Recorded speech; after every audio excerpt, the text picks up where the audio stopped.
الله أكبر الله أكبر الله أكبر أشهد أن لا إله إلا الله أشهد أن لا إله إلا الله أشهد أن محمدًا رسول الله أشهد أن محمدًا رسول الله حي على الصلاة حي على الصلاة حي على الفلاح حي على الفلاح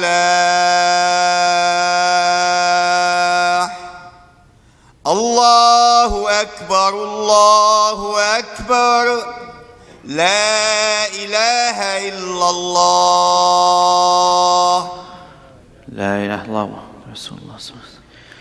بسم الله الرحمن الرحيم.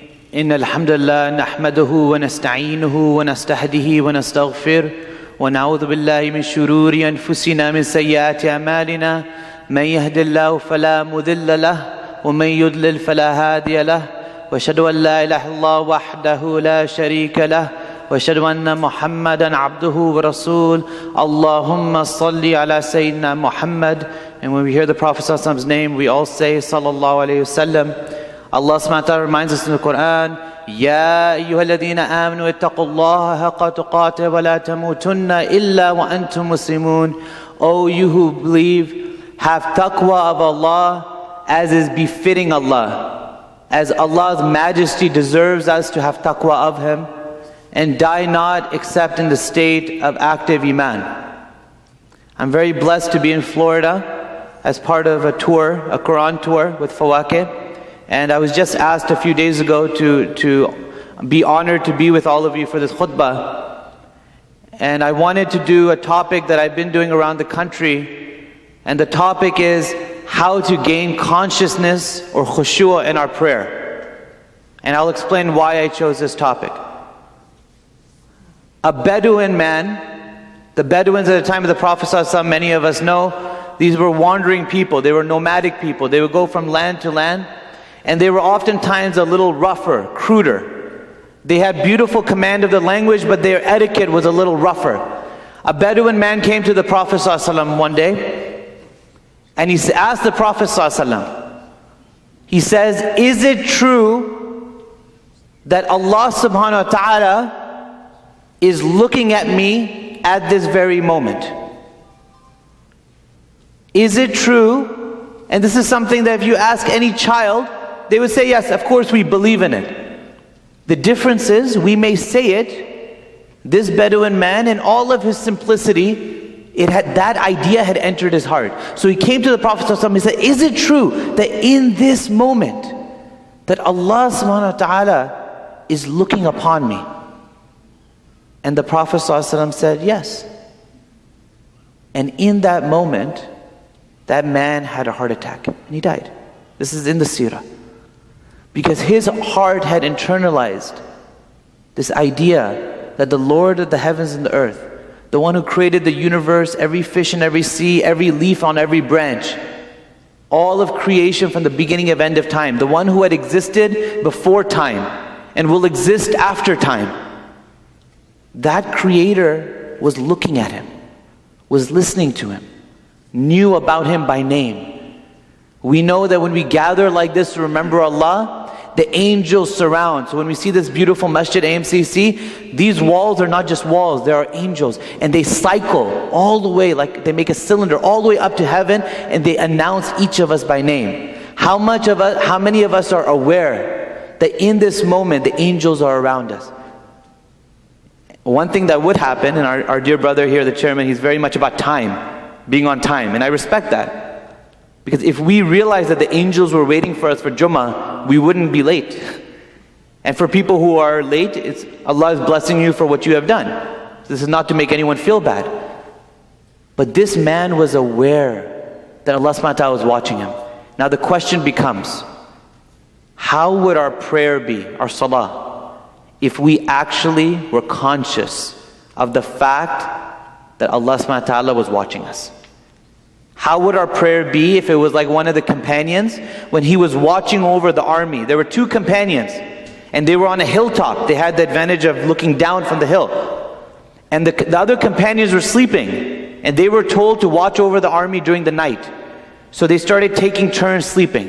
One would sleep and the other would watch, and then they would switch. When one of them was watching, he realized that he could actually face the Qibla while watching for the enemy.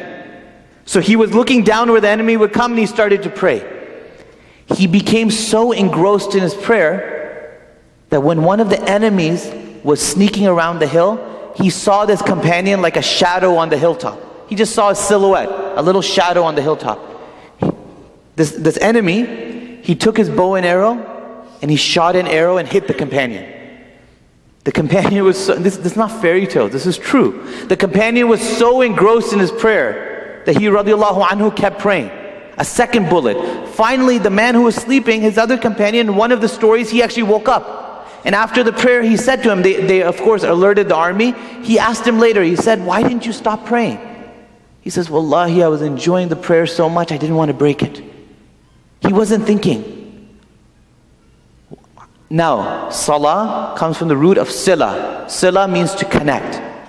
It's like, when you have a baby, like we just, mashallah, had a baby niece. And when you have a baby and they're connected to the umbilical cord of the mother, the baby receives all of his sustenance through the umbilical cord. Prayer is our umbilical cord to heaven. And that's where we receive all our sustenance. So what kind of prayer should we be having? So this discussion, and I'll say one more point and I'll go into the prayer. And what I'll do is I'll go through 10 steps in changing our salah. This is all from the Quran and the Sunnah, basic things that we could do to change our prayer. And I promise you, I've done this khutbah 200 times now. And I've made this promise every time I've given it, that if we actually, none of this is coming from me. It took me 10 years to compile this, because this was the stuff we didn't learn about in Sunday school. We didn't learn about it at our conferences, oftentimes.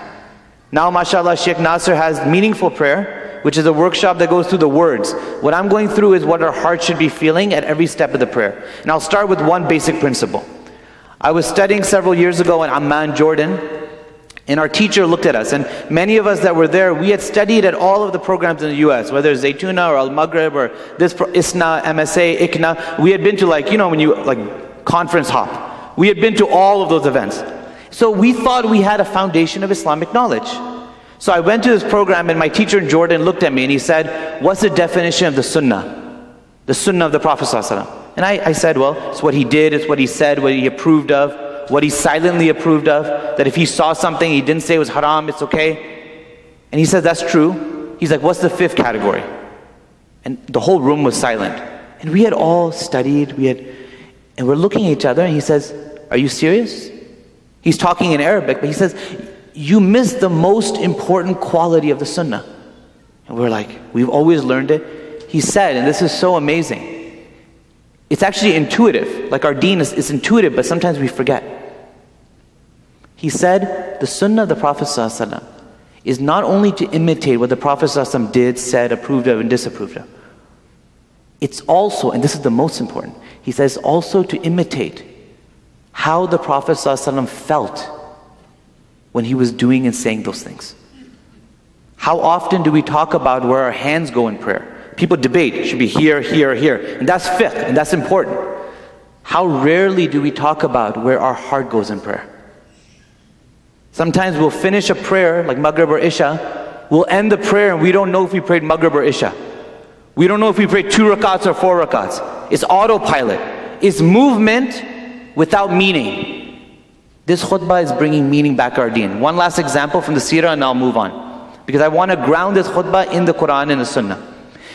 The Prophet ﷺ once went to Ta'if, and we know this story. So one part of the story that I didn't learn when I first learned it, that was very interesting, is not that the Prophet ﷺ went from Makkah to Ta'if, that he was rejected in Makkah and he went to Ta'if. He actually went, some say, between 10 and 13 cities and little towns before he got to Ta'if. And he was actually rejected from each of those towns. The way we hear the story is like the summarized version. He leaves Makkah and he goes to Ta'if and they stone him. That's not what happened. He went from town to town. So by the time he got to Ta'if, he's already disheartened. Why is he disheartened? Because they're rejecting him? No, he's disheartened because he loves them. It's as if he's standing at the brink of hell, trying to push people out, and they're pushing him to get in. They're not even hearing his message.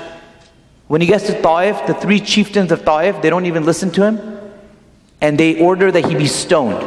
And we know the story very briefly because for the sake of time. They stoned him on his way out.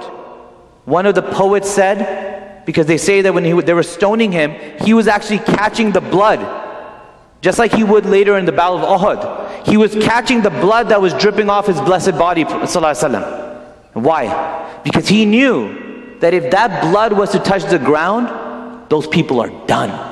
There won't be any angel that will come and say, should I destroy them? They will be destroyed automatically. So the poet said about the Prophet ﷺ in that moment, that what kind of man, at the moment of being stoned, is still worried about the people who are stoning him, and not about the man who is being stoned. Sallallahu Alaihi Wasallam. So when we say sunnah of the Prophet ﷺ, we're saying we have to imitate how the Prophet ﷺ felt in that moment. Not just what he did. It's not just a wardrobe that we can wear. It's a wardrobe for our heart. Because there are people who look like Abu Bakr and they have the heart of Abu Jahl. They wear the cloak of Musa and they have the heart of Pharaoh. This is not just a wardrobe change. You can wear the turban, the wardrobe in 10 minutes and that's good. It takes a lifetime to change the heart inside.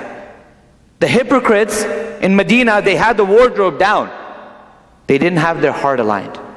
Then the Prophet ﷺ made that dua after Ta'if, and he said many things, but this is the part I want to focus on, and this is what we have to imitate. Then we'll take this principle and apply it to the prayer. He says, Ya Allah, I complain to you of my own weakness, my inability to speak to these people in a way that they would have understood. He's blaming himself, even though he didn't even have a chance to talk to them.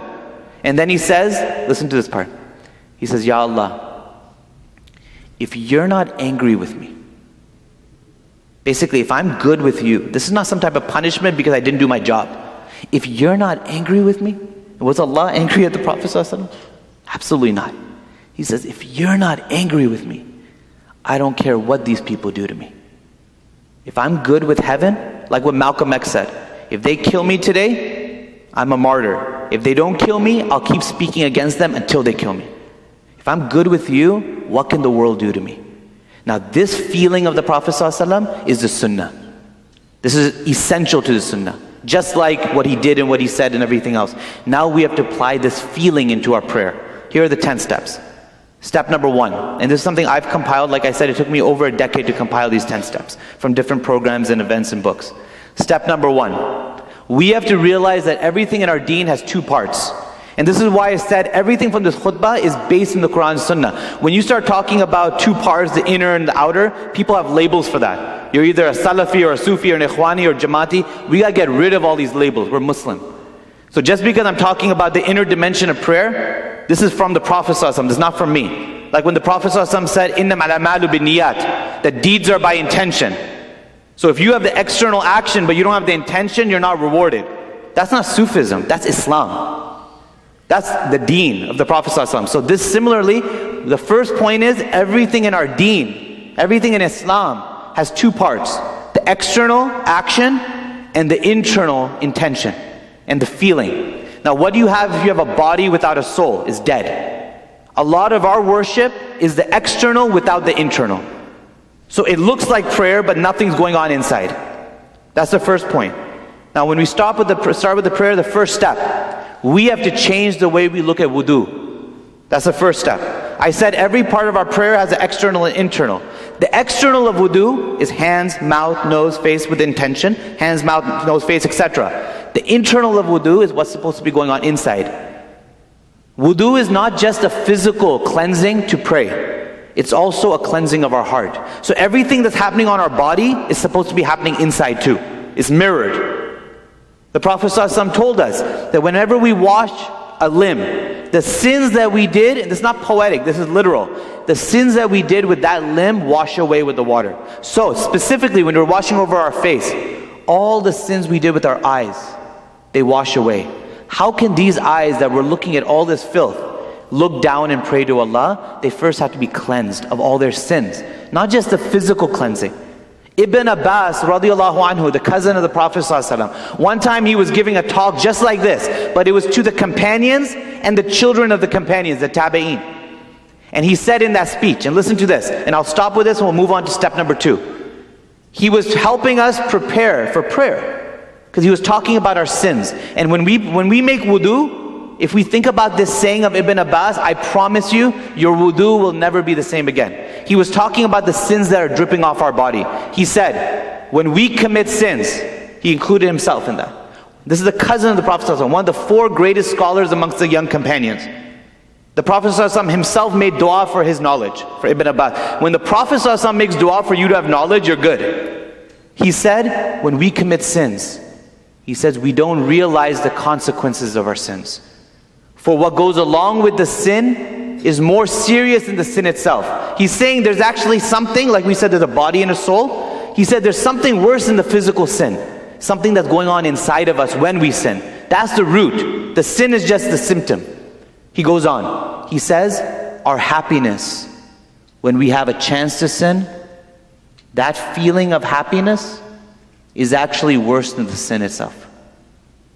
He goes on. Even our disappointment, when we quote unquote lose a chance to sin, that disappointment, that feeling that we're not happy that Allah saved us, we wish He had not saved us, we wish we could have done that sin. He says that disappointment, when we quote unquote lose a chance to sin, he says that disappointment is worse than the sin. And then he says, do you know what else is worse than the sin itself? The fact that we're so afraid that someone will catch us when we're doing that sin and our reputations will be ruined, but we don't think for a moment that Allah and His angels have been watching. We think of that when we make wudu. Then we go to the next step. I said everything in our deen has the external and internal. The next step is the most important step. I call it the 5-minute rule. Whatever we think about 5 minutes before the prayer, we will think about during the prayer. Absolutely. Even if we're doing something permissible, we're texting a friend, and then we pray, what do we think about during the prayer? That conversation. I had a friend who once told me, I do my best thinking during prayer. I was like, dude, that's not a good thing. What do you mean you do your best thinking during prayer? They said about the Prophet ﷺ, Aisha radiallahu anha, the wife of the Prophet ﷺ said, he used to joke with us, he would be friendly with us at home, but when the time for prayer came, it was as if he was a stranger. They said about Imam Ali radiallahu anhu, that when he would start making wudu, his face would actually change color. It would turn pale. And a companion came to him and says, Ali, why is this your condition? Why is it when it's time to pray, your face is changing color? And he said, I'm going to speak to the Lord of the worlds. Shouldn't this be my condition? I'm going to talk to Allah subhanahu wa ta'ala. Remember the Bedouin who died when he remembered that when he found out Allah can see him? Imam Ali radiallahu anhu was always in that state when he was praying. So that's the 5-minute rule. It's extremely important. The adhan is not symbolic. When a baby is born, we say the adhan in one ear, and some say you say the iqamah in the other ear. Now we know that the adhan is for praying. The adhan has been made, now we're going to pray Jummah. Why are we making an adhan in a baby's ear when they may not pray for several years?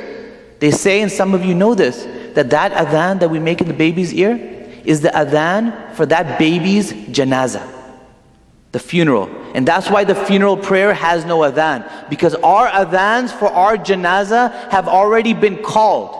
And this entire life is a time between the adhan and standing up for praying, and we're not even going to stand up for praying. Other people will pray over us. Our janazah has already been announced in the heavens. We're just waiting now. So that time before the prayer is precious. That's step number 2. Step number 3. For the sake of time, I'll go a little faster now. Step number 3, the Qibla. We have to bring the meaning back into the Qibla. Now we face northeast because the earth is a globe and that's the shortest distance to Makkah. Okay. Is it just a physical turning or is it an internal turning? The great poet of India and Pakistan, Allama Iqbal, he said how many people have faced the Kaaba with their bodies but never with their hearts. How many people have bowed down to Allah, but they've never actually prostrated to God? The Qibla is not just a physical turning. We could be facing Makkah, and our heart could be facing the mall, and the mannequins, and all the fake idols. And here's another proof of that. If the Kaaba was just a physical facing, just technical, we have to face the Kaaba, okay. Is it not true that if we're 1 degree off, by the time we get to the other side of the world, we're probably hitting China. We're not even hitting Makkah. If we're like this much off. So if it's just a physical turning towards the Kaaba, we're not even hitting Arabia, much less Makkah. We're definitely not hitting the Kaaba directly, unless we're in Makkah looking at the Kaaba. So what is the internal meaning of the Qibla then? One of the meanings in the Quran, it says that there are signs above you and inside of you for those who reflect. Listen to this carefully. Above us, we have the North Star. And if you go out, and maybe if we have time, another visit, we can show how this works. Especially for the young people, this is transformative. The North Star stays in its place, in north. It's the pole star. All the other constellations actually go around the North Star. And if you go like this, the distance between your thumb and your finger on average is how far the other stars move every hour. And in the Quran, it actually talks about the placement of the stars. So the stars in heaven are making tawaf. Then you have the sun, and you have planets that go around. You have the planets, you have moons that go around. So you have 3 levels of tawaf happening in the macrocosmos, in the heavens. Inside of us, you have the nucleus, made up protons and neutrons, positively charged. And you have electrons, by the way, they're negatively charged, like sinful people. And they stay around the nucleus. They stay in the orbit. So above us, we have an orbit, we have tawaf. Inside of us, we have tawaf. And in this world, we do tawaf when we go to Makkah.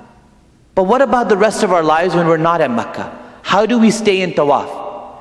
By all of our hearts. Think about this. If the earth is a globe like this, and people all around the world are facing a central point, they're making a circle in every direction. But here's what's beautiful. We stand still, right? We're not making tawaf, but then the earth is spinning. If we're all standing in a circle around one point, and the earth is spinning, what happens? Global tawaf. We are the electrons, we are the planets, we are the constellations going around. And that is how we stay in the orbit of Allah subhanahu wa ta'ala, the Qibla. How much more meaning is it when we go a little deeper? We're not skimming the surface, we're deep sea diving in our deen. Now we go to the next step. So we've done our wudu, our 5-minute rule. We face the Qibla. Every motion has meaning. This motion, Allahu Akbar, we're pushing the world behind us. We're also turning off our mind and orienting to our heart. We're pushing Allahu Akbar. Allahu Akbar in prayer means 2 things. One is God is greatest, which everyone knows. But actually the other meaning of Allahu Akbar, if you know Arabic, if I say Hada Akbar min Hada, this is bigger than this, is to compare 2 things. And they say in the prayer, the primary meaning is God is greater, not is God is greatest only. Why? God is greater than what? They say that there's a blank space. I wish I had learned this when I was 12 or 7. They say there's a blank space after Allahu Akbar, and you have to fill it in. That's how Arabic works. You have to fill it in with whatever you're doing. So Allahu Akbar is actually different than for every single person every time you say it. And in the prayer is different because you fill it in with whatever you're thinking about except for Allah in that moment. So now Allahu Akbar is not just a transitional phrase because we have just go between the steps. It is a constant reminder. You're thinking about food, God is greater than that. You're thinking about this tax, God is greater than that. Next step. Now we stand and we say Allahu Akbar and we enter into the prayer. One of our scholars said the 3 steps of the prayer represent the 3 phases of our deen: Islam, Iman, and Ihsan. And for sake of time, I'll say it very briefly. When we stand to pray, it's like the 5 pillars. It's like the rules, the Sharia. The head is over the heart, right? It's intellectual. We bow down, what happens? The head and the heart are equal. This is not from a hadith or anything. This is just a way to understand the prayer. The head and the heart are equal now. And that's Iman, belief. Because belief requires the mind and the heart to be in harmony. It's intellectual and emotional. And then when we do sujood and we're closest to Allah, that's Ihsan. So we don't have to argue, is spirituality part of Islam, or it's all in the prayer. When you do sujood, what happens? The head has to hit the ground and the heart has to go up. It's as if you have 2 bottles of water. Now the heart is pouring into the mind, and then it's like a water cycle because now the head goes back up and it can advise the heart again. Now we enter into the prayer. All I'll say about the next step is we have to learn Arabic. There was never a time in our civilization where Islam spread somewhere and people said translation is enough. There was actually a debate when Quran translations were first being written, if it was even halal or not to translate the Quran. Because people were afraid. People said, no, it'll be good for new Muslims. And what the people who were against translation said is, if you translate the Quran, people will start relying on it and they will forget the Quran. And when the colonizers came to Somalia, and when they came to Egypt, you know what they tried to do? They said, we will build Quran schools for you, but teach in French, teach in English, don't teach in Arabic. Teach in Urdu. Have your kids memorize the Quran in Arabic, but don't let them know what it means. So it's like a letter you get from the king. You memorize the letter, you kiss the letter, you put the letter on a frame, you miss the banquet finishes, someone comes from the king and says, you didn't come to the banquet. You say, what banquet? It was in the letter. I don't know what the letter meant, but you were reading it every day. I kissed it, I memorized it, but I didn't understand it. And I'm not here to promote one program, whether you go to Bayna, you go to Qasid, you go to Fawaqih, there are many ways to learn Arabic. We have to learn Arabic. And for sake of time, I'm giving another talk tonight, I'll save it for that. I won't go into that step. Then we go down to ruku. And I want to respect the time. I think this is 2 minutes fast, so I have only 5-6 minutes. So let me say this very briefly. This next step, to me, changed my prayer completely. And this is just an example of how powerful it is when we learn the deen deeper. We cannot be masters in engineering and law and photography and teaching. And when it comes to Islam, we're relying in our adulthood on a 5th grade Sunday school education that we have not updated. Think about if all we knew about math is what we knew in 3rd grade. How are we living our entire life as Muslims on knowledge that we gained when we were children? Very superficially. This is really important. We got to take this stuff seriously. The person who gives a khutbah should be qualified in teaching the deen, not here, general, not just a big donor or a doctor. It shouldn't be based on status, it should be based on ilm. And I'm not qualified, by the way, I don't consider myself qualified, but whatever little I have, I'm trying to give. When the Prophet ﷺ was in ruku, in the beginning, the beginning of his message, when the prayer had just started, he used to actually say Allahu Akbar when coming up from ruku, in the very beginning. One time the Prophet ﷺ was praying, and in one of the narrations, it was Abu Bakr radiallahu anhu who was right behind him. He always prayed right behind him. The companions never missed a prayer in Jama'ah. If they missed the first Allahu Akbar in Jama'ah, they would be weeping for 3 days. You'd have to go to their house with like food and make them feel better. If they missed the entire prayer in Jama'ah, they didn't miss the prayer. They came 5 minutes late, 10 minutes late. For 7 days, they were irreconcilable. You could not make them feel better about themselves. Abu Bakr radiallahu anhu was right behind the Prophet ﷺ. My grandfather did not miss a prayer in Jama'ah for 40 years. He just passed away, Allah yarhamu. And the day he passed away, he made Fajr in the masjid, went for his brain surgery, did not make it till Dhuhr, and people from the masjid showed up at our house because he wasn't there for Dhuhr. They knew something was wrong. That's a true story. Abu Bakr radiallahu anhu is behind the Prophet ﷺ. The Prophet ﷺ is about to say Allahu Akbar coming up from ruku. Abu Bakr radiallahu anhu, in his ruku, he says the following. He says, Subhan Rabbil Azim, which is what you say. And he said one other thing, and this is permissible. He says, Wa bihamdihi, and all praise be to Allah. He was the first one to ever say that, and all praise. Wa bihamdihi. No one around him heard. He said it to himself. Of course, Allah subhanahu wa ta'ala heard. And he sent down Angel Jibreel, alayhi salam. And Angel Jibreel said to the Prophet sallallahu alaihi wasallam, when you come up from ruku, don't say Allahu Akbar. Say this new phrase. What was the new phrase? Sami Allahu liman hamida. What does that mean? Allah heard the one who praised him. How did we not know this? Some of us are 50, 60. We've been saying Sami Allahu liman hamida our entire lives. And we did not know that that was a response to Abu Bakr. Because he had just said, Wa bihamdi. Now in Abu Bakr's own language, he's saying this. All praise be to Allah the greatest or glory be to Allah the greatest and all praise. And he's hearing, Allah heard who praised him. Sami Allahu liman hamida. Without thinking, he just said aloud. Because you don't talk in prayer. He says aloud, Rabbana lakal hamd. To the Lord be all praise. That was his way of saying thank you for just responding to me. And that became part of our prayer. We go down to sujood, we go to the lowest portion possible, and we are raised to the highest level. The last thing I'll end with is the tashahud. And then my second khutbah will be literally 2 minutes long. Shall I stay with the time? In the tashahud, there's a difference of opinion on this. So I want to be very clear. The hadith are not clear about this, but many scholars have said that this is one way to look at the tashahud that helps us concentrate. So let me be very clear about that. One of the opinions about the tashahud is that this part of the prayer actually came during the Mi'raj. The Isra to Jerusalem, the Mi'raj up to heaven. And the majority opinion in our deen is when the Prophet ﷺ stood at the furthest point where Angel Jibreel alayhi salam said, I can't go any further, there was a veil between the Prophet ﷺ and Allah. That's the strongest opinion. So he didn't see Allah physically, but he spoke to him directly.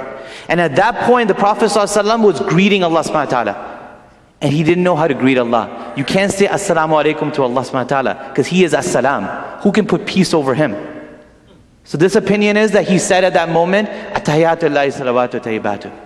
Greetings be to Allah, wa salawatu tayyibat. And all prayers and all goodness be to Allah. The response came from Allah. Assalamu alayka, peace be on you. Ya ayyuhan nabi, wa rahmatullahi wa barakatuh. Peace be on you, O Messenger of Allah, and the mercy and blessings of God be upon you. At this moment, Ar-Rahman is saying, mercy on you.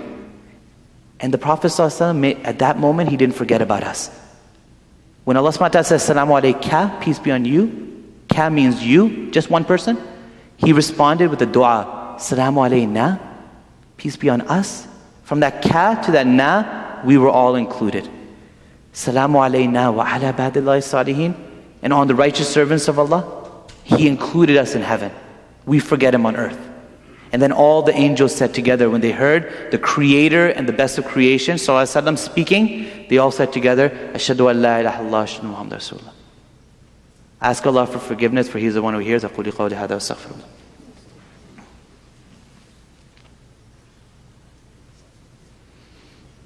Bismillah, walhamdulillah, wa salatu wassalamu ala Rasulullah. As promised, I'll keep this to just one point and I'll end the second khutbah. It's very important, and I want to be very careful how I use this word because people can get a little sensitive about this. We as believers have to use our imagination. And because we have a lot of doctors and engineers, which are very important people, and engineers can be very imaginative too, and doctors, but we don't have enough creative people in our community. Sometimes when it comes to things like our prayer, the flavor is gone. Like our communities are very efficient. Like this masjid is very unique, where the external is beautiful and the internal is beautiful. A lot of times we build big things externally, and the internal is ugly. And our prayers have become similar. Our deen has become similar. It looks good from the outside, inside is empty. And I want to give one example of how one of the righteous people uses his imagination. And I don't mean we try to imagine what Allah subhanahu wa ta'ala looks like, none of that. But this was a very specific thing he would do. He was one of the children of the companions, the tabi'een. He said, whenever I pray, and I'll end with this, think about how amazing our prayer would be if we internalize this. He says, and I'll end, I didn't mention this, when we say Assalamu alaikum wa rahmatullah, we're saying salam to the believers and to the angels on our right and our left, right? The ones who write down our good and our bad deeds. But this righteous man, he said, whenever I stand to pray, I imagine the Kaaba is in front of me. I imagine I'm standing on the Sirat, that bridge as thin as a piece of paper and as sharp as a sword, that we will all have to cross. And Abdullah bin Rawah, one of the companions, when he was dying as shaheed, he was crying because he didn't know what would happen when he crossed that bridge on the Day of Judgment. He says, I imagine I'm on that Sirat, that thin bridge over hell. In front of me is the Kaaba. On my right side is heaven. On my left side is hell. Behind me is my grave. And above me is the angel of death. Kaaba, Sirat, heaven, hell, grave, angel of death. And he says that I imagine that as I end my prayer, the angel of death will swoop over me, will throw my body into the grave, and I will fall into heaven or hell based on that one prayer. So when the Imam says, praise if this is your last prayer, he was literally doing that. If we had one prayer to live, if we have one prayer and we're going to die, how would that last prayer be? Allah is my witness, we are not promised another prayer. In fact, we're not promised the prayer we're going to pray in 2 minutes. How are we going to pray? More desperation, more meaning, not just movement. We have to cry to Allah. And if we knew the state that we were in, and if we knew that hell was being pulled forth, and we know, like in the Quran it says, Narahu qariba, that the day of judgment is much nearer than we know, our prayers would transform us. They would not just be movement. ربنا لا تؤاخذنا إن نسينا واخطأنا ربنا ولا تحمل علينا إصرا كما حملته على الذين من قبلنا ربنا ولا تحملنا ما لا طاقة لنا به واعف عنا واغفر لنا وارحمنا أنت مولانا فانصرنا على القوم الكافرين وأقيم الصلاة.